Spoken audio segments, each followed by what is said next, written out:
Hello, and thank you for tuning in to Barely There Theater, where we present theater to you, barely. Up this week, a rehearsal process of this month's play. The audio presented here is a mostly unmastered recording, with any changes or omissions made at the request of those being recorded. This is to help facilitate a safe and creative rehearsal space where ideas can flow freely in the moment. There will be a brief message at the end of rehearsal, so stick around. We hope you enjoy the process. Jody Magnet. I have to say, if you wanna take over, Cynthia. Yeah, well, I think these chairs are set up for you guys if you would go ahead and have a seat. I think that, You wanna slide one down. yeah, and let's keep our yourselves next to each other. Actually, why don't we put Alisha right in the middle? Say again? We'll put Alisha right in the middle. Okay. There we go. Because the vibe it helps. Some nice symmetry there. Yes, I am a director of visuals, still matter.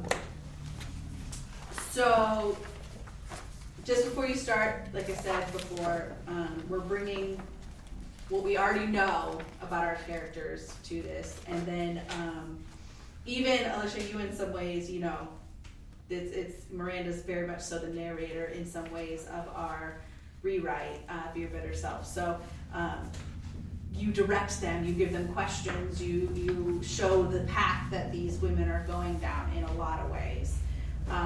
So feel free to bring that into the mix. I might stop you along the way if your read of something is just, it doesn't work. Like I'll probably be like, hey, let's try that again in this way. But other than that, you are all such competent performers. I'm gonna get out of your way, and I will let you know if something doesn't sound like the tone we're going for.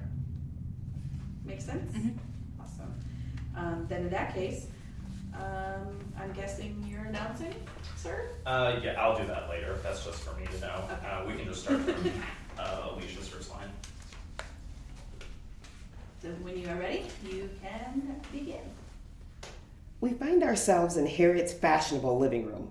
There's a door at the back that leads out to the hall. In the center of the room is a tea table with a chair on either side. At the back, a cabinet. Downstage is a mirror. Harriet's gown is a light, jealous green. She is accompanied by her counterpart, Hetty, who wears a gown of the same design but in a darker shade. Harriet never sees Hetty, never talks to her, but rather thinks aloud while looking into space. Hetty, however, looks at Harriet incessantly, talks intently, and shadows her continually. Harriet sits at the tea table, busying herself with the tea things. Hetty lurks behind her. Harriet, my other self, my trained self. Yes. I want to talk to you.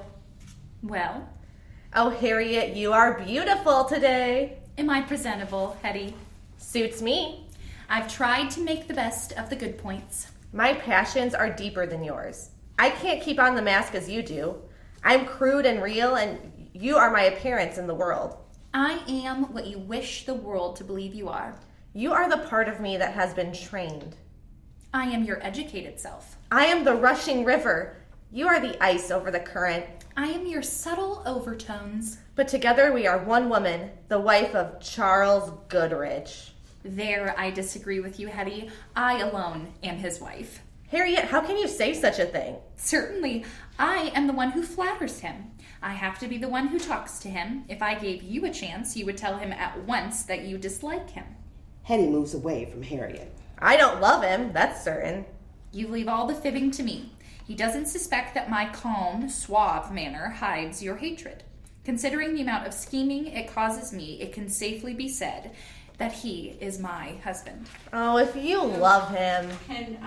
Is it okay if I take him back a little? Absolutely. Okay, just want to You're make sure. directing. Just want to make sure. I like that whole, I'm the crude, that's that first scene, right? Where you guys are toying with each other a little bit. Can you be more playful with it? Mm-hmm. Like you guys know this, even though you're saying different words. Okay. So, just like from the my passions are deeper than yours. It's almost that, I'm better, but you're fighting with yourself. Yeah. So, just have a little bit more fun with that. Okay. So just take it from my passions are deeper than yours. My passions are deeper than yours. I can't keep on the mask as you do. I'm crude and real. You are my appearance in the world. I am what you wish the world to believe you are. You're the part of me that has been trained. I am your educated self. I am the rushing river. You are the ice over the current. I am your subtle overtones. But together we are one woman, the wife of Charles Goodrich. I like the way you said it the first time where you were angry about the Charles Goodrich. Okay. That should definitely be. You said Overtones, and then, so you're fighting with yourself, but then you come together to be the wife of Charles Goodrich.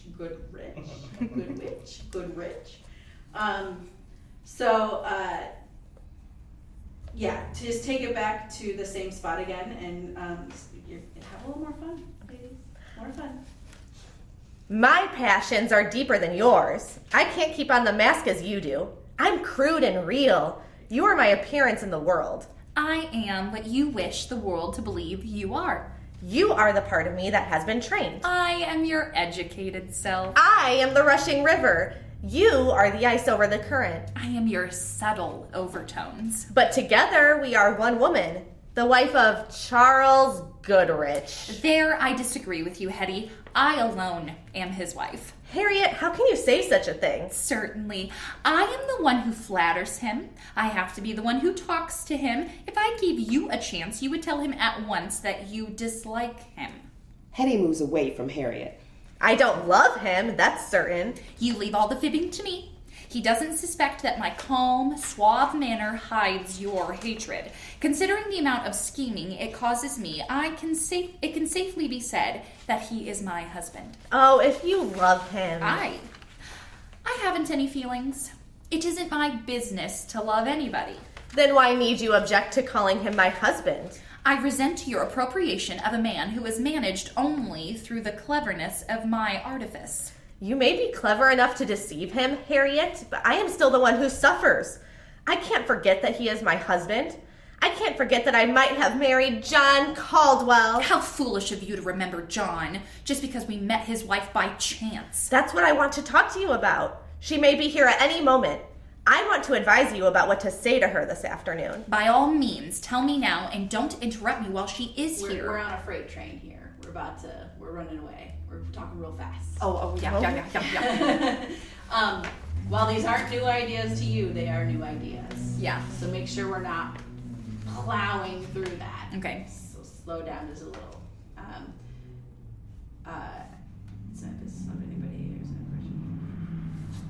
Take it to start with you may be clever enough to deceive him, Harriet. Okay. And when you drop the John Caldwell bomb, take your time with that. Okay. So just start there. You may be clever enough to deceive him, Harriet, but I am still the one who suffers. I can't forget that he is my husband. I can't forget that I might have married John Caldwell. How foolish of you to remember John, just because we met his wife by chance. How foolish of you to remember John. We should throw you off your game a little bit. Oh, okay. Because if we know what happens with John. Yeah.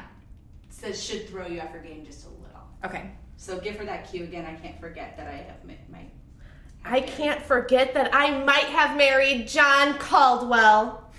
How foolish of you to remember John, just because we met his wife by chance. That's what I want to talk to you about. She may be here at any moment. I want to advise you about what to say to her this afternoon. By all means, tell me now, and don't interrupt me while she is here. You have a most annoying habit of talking to me when people are present. Sometimes it is all I can do to keep my poise and appear not to be listening to you. Impress her. Hetty, dear, is it not my custom to impress people? I hate her. I can't let her see that. I hate her because she married John. Only after you refused him. Hetty turns on Harriet. Was it my fault that I refused him? That's right. Blame me. It was your fault. You told me he was too poor and never would be able to do anything in painting. Look at him now, known in Europe, just returned from 8 years in Paris. Famous. It was too poor a gamble at the time. It was much safer to accept Charles's money and position. And then John married Margaret within the year. Out of spite. Freckled, gawky-looking thing she was, too. Europe improved her. She was stunning the other morning. Make her jealous today. Shall I be haughty or cordial or caustic or... Above all, you must let her know that we are rich. Oh, yes. I do that quite easily now. You must put it on a bit. Never fear. Tell her I love my husband. My husband? Are you going to quarrel with me? Harriet moves away from Hetty. No. I have no desire to quarrel with you. It is quite too uncomfortable. I couldn't get away from you even if I tried. Hetty stamps her foot and follows. You were a stupid fool to make me refuse John. I'll never forgive you. Never! Harriet holds out her hand. Don't get me all excited. I'll be in no condition to meet her properly this afternoon. I could choke you for robbing me of John. Harriet runs from Hetty. Don't muss me? Hetty. Is that what that means? Mm-hmm. Is that what? It's like don't mess with me. Don't Must. Don't muss me. There you go. Yeah. Hetty runs after her. You don't know how you have made me suffer. Harriet can't help but feel Hetty's emotion. It is not my business to have heartaches. You're bloodless. Nothing but a sham. A sham, while Be quiet. I can't let her see that I have been fighting with my inner self. And now, after all my suffering, you say it has cost you more than it has cost me to be married to Charles. But it's the pain here in my heart. I've paid the price. I've paid. Charles is not your husband. He is. He isn't. He is. Hetty towers over Harriet. He isn't. I'll kill you. Harriet sinks into a chair. Don't. Don't. You're stronger than I. Say he's mine. It's almost like she is choking you. Oh, okay. Let's give us a little visual here of like she, and it's yourself. You're choking yourself, right? Because it's your inner thoughts, or Yeah. whatever. But it's that feeling of drowning in your own negativity almost. Okay. So just kind of, I'll kill you. Don't. You sink into a chair, like she is like coming at you. Like don't fight her off. Okay. Yeah. Okay. See where that gets you, 'cause I think that might give us a little bit of something here. Start with he isn't, I'll kill you. He isn't. I'll kill you. Harriet sinks into a chair. Don't. You're stronger than I. Say he's mine. He's ours. So that is you giving in, Okay. or like not necessarily giving in, pushing her off and like stopping it. Okay. So do it one more time, and it's a sense of relief. He's ours, like pushing her. Okay. If this was a physical thing, you'd be physically pushing her off you. Okay. Start again with that. He isn't, I'll kill you. He isn't. I'll kill you. Harriet sinks into a chair. Don't. You're stronger than I. Say he's mine. He's ours. The telephone rings. There she is now. Hetty hurries to answer the phone, but Harriet regains her supremacy. Wait! I can't let the telephone girl down there hear my real self. It isn't proper. Show Mrs. Caldwell up. I'm so excited my heart's in my mouth. Harriet crosses to and gazes into the mirror. A nice state you've put my nerves into. Don't let her see you're nervous. Quick, put the veil on, or she'll see you shining through me. Harriet takes a scarf of pale green chiffon that has been lying over the back of a chair and drapes it on Hetty, covering her face.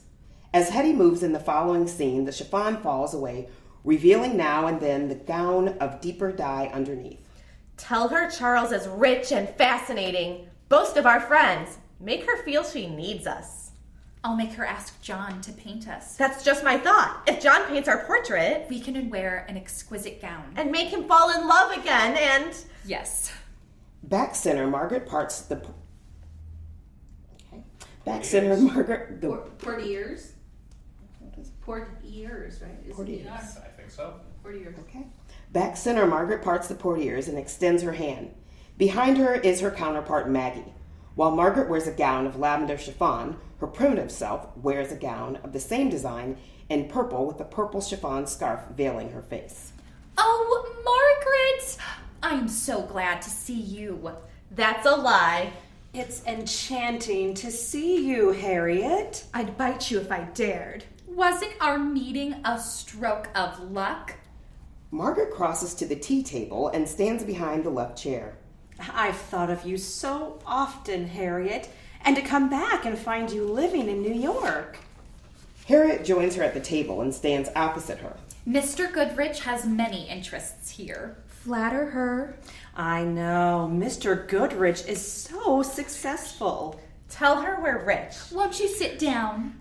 What a beautiful lamb. Do you like it? I'm afraid Charles paid an extravagant price. I don't believe it. Margaret sits down. I am sure he must have. Harriet sits opposite her. How well you are looking, Margaret. Yes, you are not. There are circles under your eyes. I have been eaten since breakfast and I'm hungry. How well you are looking, too. You have hard lines about your lips. Are you happy? So I want to hear, like we had, like when we're up on our feet doing it, those like those little noises. Really, it builds the scene. So I think that's what's missing here. Okay. Is your you know, all those cute things you guys do that just fill it up. Okay. I still need to hear those. Okay. I don't think you really need to go back. Just remember next time to keep those in. Okay. Keep going. I'm sorry, I lost her. Don't let her know I'm unhappy. Why shouldn't I look well? My life is full, happy, complete. I wonder. Tell her we have an automobile. My life is complete, too. My heart is torn with sorrow. My husband cannot make a living. He will kill himself if he does not get an order for a painting. You must come and see us in our studio. John has been doing some excellent portraits. He cannot begin to fill his orders. Tell her we have an automobile. Do you take lemon in your tea? Take cream. It's more filling. No cream, if you please. Ah, how cozy. Margaret nonchalantly looks at the tea things while Maggie glares. Only cakes? I could eat them all. How many lumps? Sugar is nourishing. 3, please. I used to drink very sweet coffee in Turkey, and ever since then I don't believe you were ever in Turkey. I wasn't, but it's none of your business. Harriet pours tea for the both of them. Have you been in Turkey? Oh, have you been in Turkey? Do you tell me about it? Okay. Have you been in Turkey? Do tell me about it. Change the subject. You must go there. You have so much taste in dress that you would enjoy seeing their costumes. Isn't she going to pass the cake? John painted several portraits there. Why don't you stop her bragging and tell her we have an automobile? Cake. Maggie claws for the cake At last. and just barely misses. Margaret gracefully places a piece of cake upon her plate and bites it slowly, deliberately, and delicately. Thank you. Automobile! Follow up the costumes with the suggestion that she would make a good model for John. It isn't too early to begin getting what we came for. What delicious cake. There's your chance for the auto. Yes, it is good cake, isn't it? There are always a great many people buying it at Harper's. I sat in my automobile 15 minutes this morning waiting for my chauffeur to get it. Make her order a portrait. If you stopped at Harper's, you must have noticed the new gowns at Henderson's. Aren't the shop windows alluring these days? Even my chauffeur notices them. I know, you have an automobile. I heard you the first time. I notice gowns now with an artist's eye, as John does. The one you have on, my dear, is very paintable. Don't let her see you're anxious to be painted. Oh, it's just a little model. Don't seem anxious to get the order. Perhaps it isn't the gown itself, but the way you wear it that pleases the Really eye. hit that the way you wear it. Perhaps it isn't the gown itself, but the way you wear it that pleases the eye. Some people can wear anything with grace. Yes, I'm very graceful. You flatter me, my dear. On the contrary, Harriet, I have an intense admiration for you.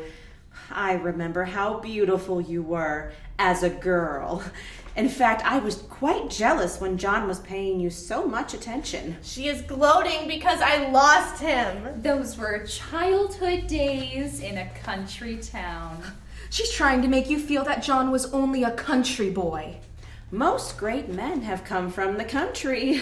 There is a fair chance that John will be added to that list. I know it, and I am bitterly jealous of you. Undoubtedly, he owes much of his success to you, Margaret. Your experience in economy and your ability to endure hardship.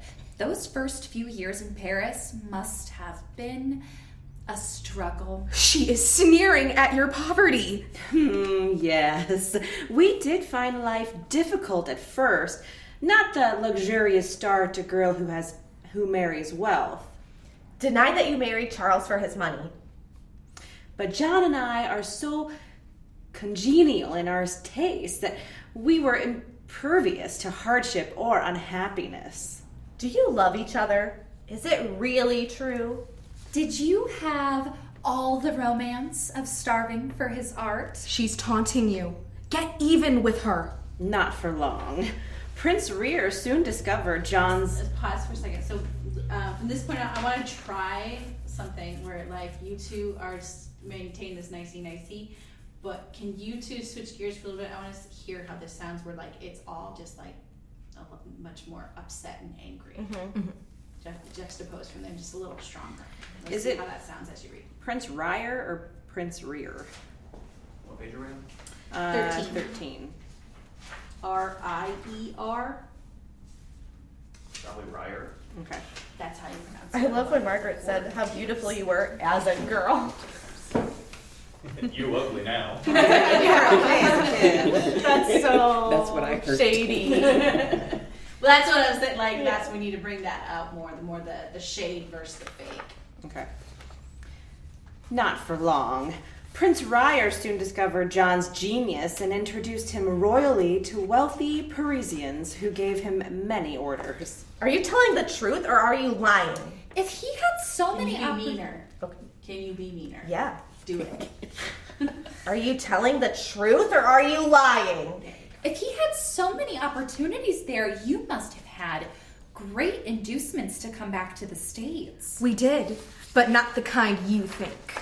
John became the rage among Americans traveling in France, too, and they simply insisted upon his coming here. Whom is he going to paint here? What names dare I make up?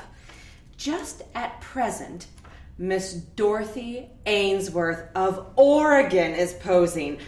You may not know the name, but she is the daughter of a wealthy miner who found gold in Alaska. I dare say there are many Western people we have never heard of. You must have found social life in New York very interesting, Harriet, after the simplicity of our hometown. There's no need to remind us that our beginnings were the same. Of course, Charles' family made everything delightful for me. They are all so well connected. Flatter her. I heard it mentioned yesterday that you had made yourself very popular. Someone said you were very clever. Who told you that? You mean it as an insult. Okay. So. Someone said you were very clever. Who told you that? Nobody. Oh, confidences should be suspected. Respected, I mean. They said, too, that you were gaining some reputation as a critic of art. I make no pretenses. Are you and Mr. Goodrich interested in the same things, too? No! Yes, indeed. Charles and I are inseparable. I wonder. Do you have another cake? Oh, yes. Maggie's claws again extend but do not touch the cake.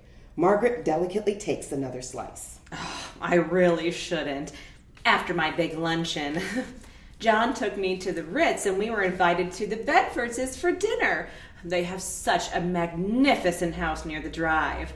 Oh, I really shouldn't, but the cakes are so good. Starving. More tea. Yes. No, thank you. How wonderfully life has arranged itself for you.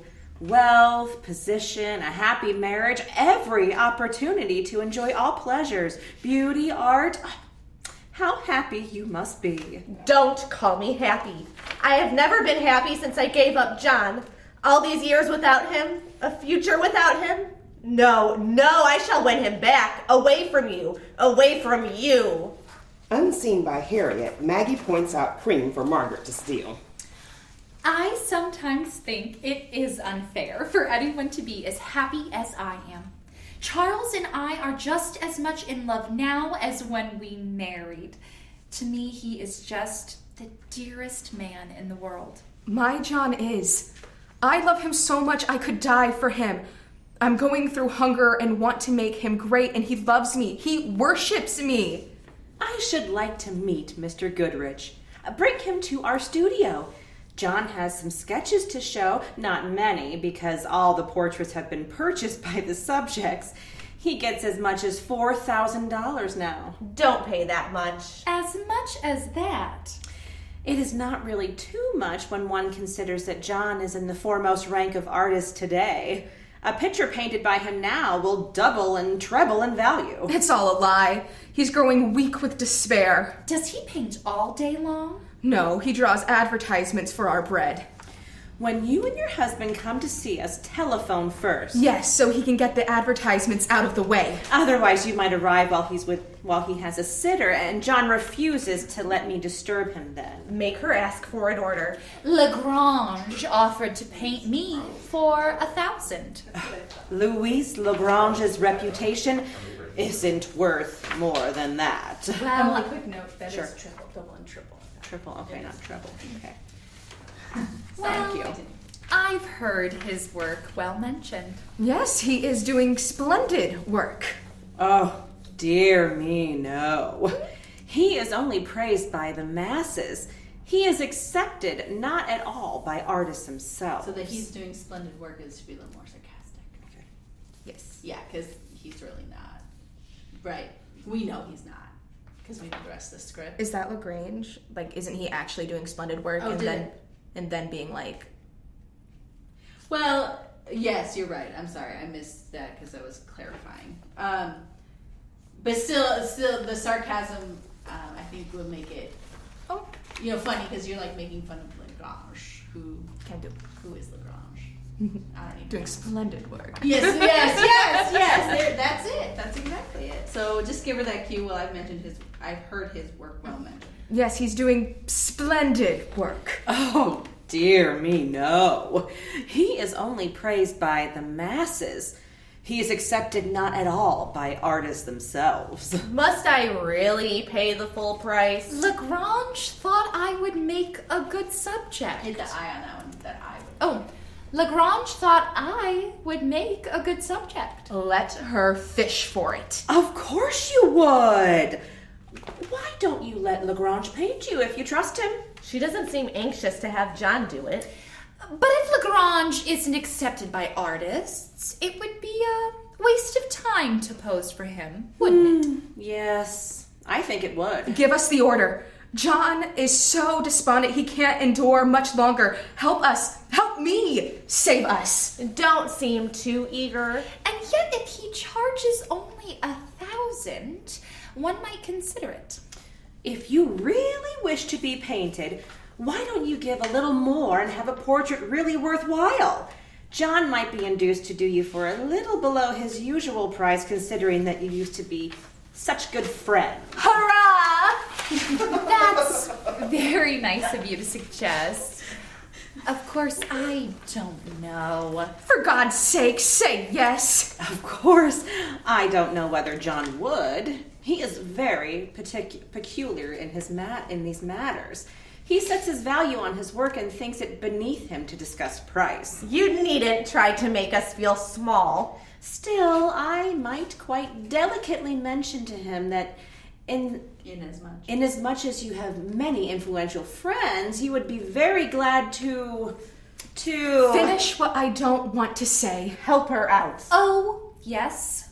Introductions will follow the exhibition of my portrait. No doubt Be patronizing. No doubt I shall be able to introduce your husband to his advantage. Saved. If I find John in a propitious mood, I shall take pleasure for your sake in telling him about your beauty. Just as you are sitting there now would be a lovely pose. We can go now. Don't let her think she is doing us a favor. It will give me pleasure to add my name to your husband's list of patronesses. Run home and tell John the good news. I little guessed when I came for a pleasant chat about old times that it would develop into business arrangements. I had no idea, Harriet, that you had any intention of being painted. By Lagrange, too. Well, I came just in time to rescue you. Run home and tell John. Hurry! Hurry! You managed the order very neatly. She doesn't suspect that you wanted it. Now, if I am not satisfied with my portrait, I shall blame you, Margaret, dear. I'm relying upon your opinion of John's talent. She doesn't suspect what you came for. Run home and tell John. You always had a brilliant mind, Margaret. Oh, it is you who flatter now. You don't have to stay so long. Hurry home! Oh, one does not flatter when one tells the truth. Margaret smiles. I must be going or you will have me completely under your spell. Hetty glances at the clock. Yes, do go. I have to dress for dinner. Oh, don't hurry. I hate you. No, really, I must, but I hope we shall see each other often at the studio. I find you so stimulating. I hate you. It is indeed gratifying to find a kindred spirit. I came for your gold. How delightful it is to know you again. I am going to make you and your husband suffer. My kind regards to John. He has forgotten all about you. Margaret rises. He will be so happy to receive them. I can hardly wait to talk to him again. I shall wait then until you send me word. Margaret offers her hand. I'll speak to John about it as soon as I can and tell you when to come. Harriet takes Margaret's hand affectionately.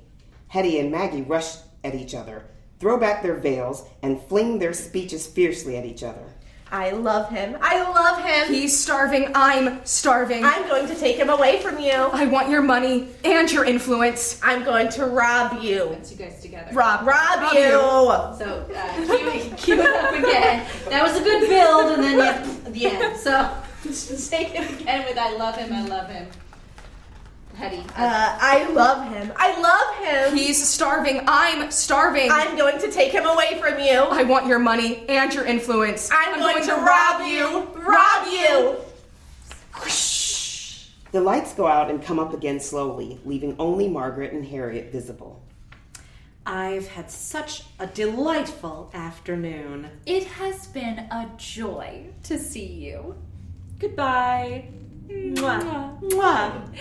Goodbye, my dear.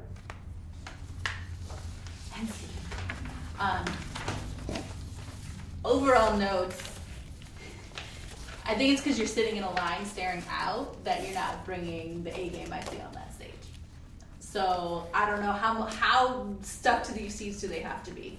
How what now? Stuck to the seats, like if they want to stand. I think if they want to stand, they can do that. I think it would help all of you. Like, cause you have the basics. You just need to pour the rest into it. And I think it's because you're all standing like this. Okay. Yeah. So I don't know if there's a way you can work in. If we sit across from each other. Maybe, yeah. Because it's even less than like the table read when you guys were sitting across from each other. You could look at each other and see each other. So I don't know if we need to Yeah, we can reposition things reposition just a little. before we record. Yeah. Yeah. Okay. Yeah, because it's like it just needs that punch, and Sure. I think it's not happening because you're sitting down. Okay. So other than that, though, I think once you guys get that extra energy, whether it's because you're standing or looking at each other, I think it's where it needs to be. The other comment is, though, don't forget we are audio, so this the start especially has to draw us in. Okay. Don't give me a reason to switch to my other podcast, or don't give me a reason to have this on the background while I, cook lunch for my kids or whatever. So give us the reason. Because it is audio only, you're relying strictly on your voice, so things that can feel like it would be total overkill on the stage, because we have all the other components of like your face and your body language and all that, can feel like total overkill on the stage, feels just about right for this format. So that's what I'm getting at. don't be afraid to overdo it, because chances are it's just going to sound like you're just doing it. Yeah, because I don't know if you guys felt like you were overdoing it, but if you did, you're not giving it. It's not enough. Okay. That extra punch. You need an extra punch. Okay. But I think all the emotions and intent are in place. Just need to turn up the volume. Yeah, just need to turn up the energy. Yeah, get your butts on the chair if you gotta. Okay. I think that would help. But yeah, that's a good one. On page 20, Hetty says, I'm going to make you and your husband suffer, but do I want him to suffer? Or is that like, I'm salty because he didn't marry me? Yeah, it's more of a... So if you notice in the original, she's a little less about the sex. But that's probably because it was written in the 1950s about women, and women couldn't... You couldn't have sex or enjoy it. What are you talking about? Enjoy sex. You're just there to make babies. Yeah. Sinners. Sinners. Yeah. So making him suffer a little bit for choosing, because I mean, gosh, we could speculate for a second here. In the 1950s, would the rest of this even happen? Would she, go to Jonathan and do what happens? Would she, go to Charles and all that? Would all that continued stuff happen? Would it really end up? Maybe. But that's why we brought it to modern times, right? So we can play with it more.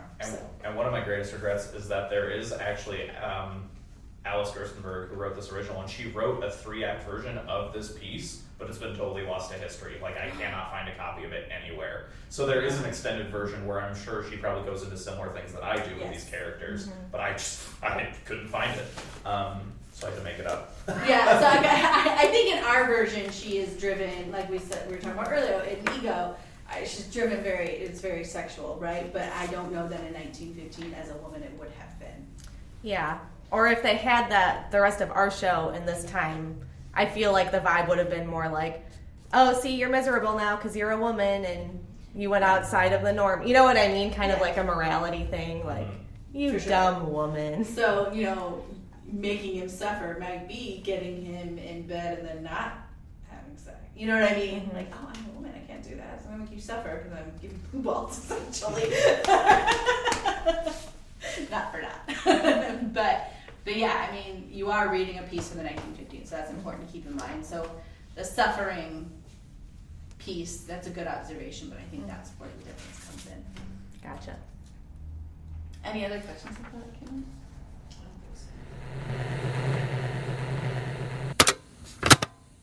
Thank you for listening to this week's rehearsal process. The goal of Barely There Theater is to create plays and entertainment for people free of charge, anywhere they want, anytime they want. Subscribe to us for mostly weekly updates with new audio plays, rehearsals, and whatever else might come up. We do ask that if you liked what you just listened to, consider donating to us at our website, barelytheretheater.com. And if you're in a position where you can't afford to donate, that's okay too. Consider passing this episode along to someone who you think will enjoy it. Tune in next time, and once again, thanks for listening to Barely There Theater.